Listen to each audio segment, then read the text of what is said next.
Hello, नमस्ते, सत श्री अकाल, केम छो? जय श्री राम, राधे राधे। और बताएं आप सब कैसे हैं? और आपका स्वागत है आदर्श शर्मा व्लॉग में। तो आज मैं आपको अपनी फर्स्ट डे की जर्नी शेयर करने जा रहा हूं कि मेरी एलएलआर कॉलेज में कैसी रही और वहां के कुछ डिफरेंट टाइप के रूल्स एंड रेगुलेशन बताने जा रहा हूं। तो go ahead with my journey at LLR. हम अपने घर से निकलते हैं, पंडित विला को बाय करते हैं और चलते हैं अपने आगे की जर्नी पर। Finally we reach the LLR medical college और यही है हमारा मेडिकल कॉलेज जिसमें हम पैथोलॉजी डीएमएलटी कोर्स कर रहे हैं। तो मैं आप जैसे कि आप देख रहे हैं पीछे मेरा पैथोलॉजी डिपार्टमेंट है, यहाँ से मैं डीएमएलटी कर रहा हूँ। तो अब आपको बताता हूँ इस कॉलेज के कुछ रूल्स और रेगुलेशंस। जैसे कि आप जानते हैं मेडिकल कॉलेज है तो यहाँ पर रैगिंग होना लाजमी है। मेरा डिपार्टमेंट तो फिर भी ठीक है, लेकिन यहाँ पर रैगिंग होती है, वो बढ़िया वाली रैगिंग होती है। हमारे डिपार्टमेंट में ज़्यादा तो रूल्स एंड रेगुलेशंस नहीं है, लेकिन जब भी हमारे सीनियर्स आते हैं तो हमको good morning, good afternoon wish करना होता है और हमको उनके लिए स्टैंड अप होना पड़ता है, खड़ा होना पड़ता है जब भी वो आएंगे। और अगर हमसे कोई गलती हो जाती है या मिस्टेक हो जाती है तो हमारे सीनियर्स द्वारा हमें बहुत अच्छा लेक्चर भी दिया जाता है, सुनाया जाता है बढ़िया करके। तो ये है यहाँ का सबसे डिफ़िकल्ट रूल जो हमको फॉलो करना ही पड़ेगा, हर हालात में फ़ॉलो करना पड़ेगा। मेरे डिपार्टमेंट के तो सीनियर्स बहुत अच्छे हैं, लेकिन बाकी डिपार्टमेंट में थोड़ा और स्ट्रिक्ट रूल्स हैं।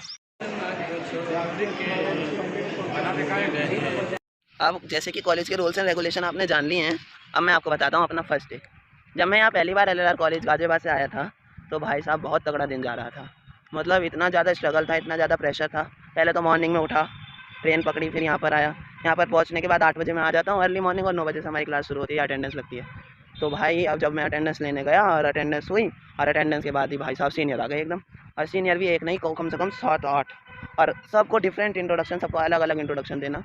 मेरा पहला दिन इंट्रोडक्शन में निकला, मैंने कम से कम 25 बार इंट्रोडक्शन दिया अपना कि मेरा नाम आदर्श है, मैं गाजियाबाद का रहने वाला हूँ, मैंने बीएससी करी है। यही इंट्रोडक्शन में मेरा पहला दिन ज़्यादातर टाइम उसमें ही निकल गया। मेरी पोस्टिंग लगी साइटोलॉजी लैब में, तो जब मैं साइटों में गया तो साइटों में जाके फिर मेरा वही ड्रामा शुरू हो गया इंट्रोडक्शन का। तो मतलब फिर जब साइटों में पोस्टिंग लगी तो साइटों में जाके फिर से वही मेरा इंट्रोडक्शन शुरू हो गया, मेरी जान पहचान शुरू हो गई। भाई साहब कौन हो तुम, कहाँ से आए हो? लेकिन अब जब देख रहा हूँ धीरे धीरे अब हमारे सीनियर भी हमसे मिल गए हैं और हमको अब इतना प्रेशराइज नहीं किया जा रहा है और थोड़ा हमें लीनियटली लिया जा रहा है। बाकी यहाँ पर पढ़ने के लिए तो 2 टाइम लेक्चर होते हैं, ट्यूसडे को प्रैक्टिकल और सैटरडे को लेक्चर। और बाकी लैबों में पोस्टिंग लग जाती है, 8-10 लैब है यहाँ पर, cyto, histo, micro, central lab, blood bank, ऐसी 8 लैब है, बोन मैरो और फिजियोलॉजी जो मेरा सेकंड डिपार्टमेंट रहा फिजियोलॉजी। उसमें भाई साहब कुछ नहीं होता, खाली बैठे रहना होता है और पकते रहना होता है। तो अभी तक की मेरी जर्नी एलएलआर में ठीक ठाक चल रही है। अभी तक मेरे को इतना कुछ सुनने को भी नहीं मिला है। तो चलो, कैसा लगा मेरा व्लॉग? लाइक करना, शेयर करना, कमेंट करना। ये थी फर्स्ट डे की जर्नी। तो व्लॉग का एंड करते हैं खतरनाक रूल के साथ कि यहाँ पर जो है ना हमारे सीनियर्स को पता नहीं क्या है, वो ना हमारी दाढ़ी, बियर्ड ये सब शेव करा देते हैं और हमें बिल्कुल क्लीन आना होता है। तो एक यहाँ का ये भी वियर्ड रूल है। तो अब फाइनली टाटा, और अब मिलते हैं नेक्स्ट ब्लॉग में। और मेरे ब्लॉग से जुड़े रहने के लिए बहुत बहुत धन्यवाद। आदर्श शर्मा ब्लॉग में बने रहने के लिए शुक्रिया।